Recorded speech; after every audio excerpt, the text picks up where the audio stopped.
So starting the test drive in this Traverse, of course it feels identical to the 23s in terms of just overall seating position, visibility, all of that. Now I do like having the 9-speed in these. I do think it just helps with your fuel economy in general.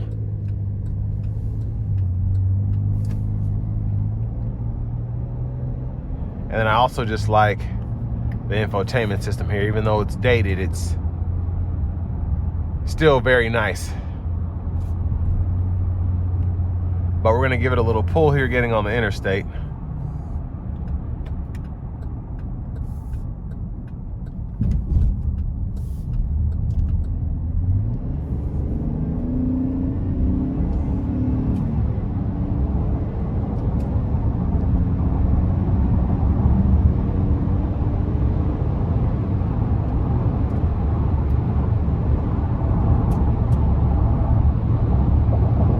So pretty impressive getting up to speed here without having to necessarily redline it. We have the cruise set here. And we can see our fuel economy. I think we're rated to get 27, 28 miles per gallon highway. So that's about what we're getting here, even on this slight incline. So I'd expect to do a little bit better real world. But sound acoustics in here, pretty good. Ride quality is very good. And I like the overall feel that you get when you're driving one of these. You have your blind spot monitors here with the confidence package. You have your standard lane keeping system.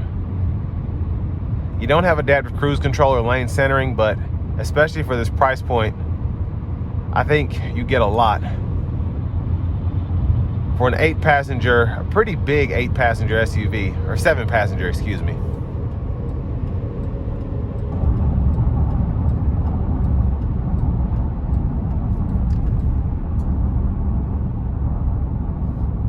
But whether you go with the captain chairs or not, pretty much you have those 2 bigger outboard seats for full-size adults, and then that third row, you just probably want to have 3 smaller children back there, or smaller people.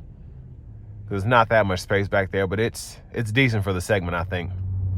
Now, in terms of competition, there are quite a few 3-row SUVs that aren't necessarily considered large SUVs. So I'm not talking about Tahoes, Escalades, Expeditions. I'm talking Ford Explorers, maybe even a Honda Pilot. There's so many, the Pathfinder. So in terms of that, I feel like this is one of the roomier ones in terms of just the overall space you get in all 3 rows, and then the space you get behind the 3rd row.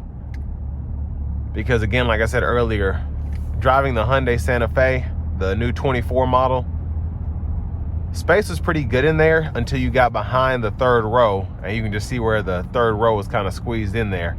Even though it has a larger presence for the new year for that body style, it's still, again, behind the 3rd row feels a little crammed. But here at the Traverse, I feel like you get everything you want, pretty much what you would expect out of a minivan without having something that looks like a minivan. Not as spacious, but very close. And then just having that capability to fold the 3rd row down and still have pretty good seating in the 1st and 2nd row, I think is a pretty good option there. But also just for the price point, you get a pretty strong V6, a 9-speed automatic, all the features that come with this, and your sticker price isn't going over 40 grand yet. And I know vehicles are not as inexpensive as they used to be, but for today's market, that's pretty good, I think. So all in all, I think a good looking SUV, even before it gets its redesign coming here shortly, or refresh. And with all that being said, this will bring me to the end of my review of this 2024 Chevy Traverse Limited.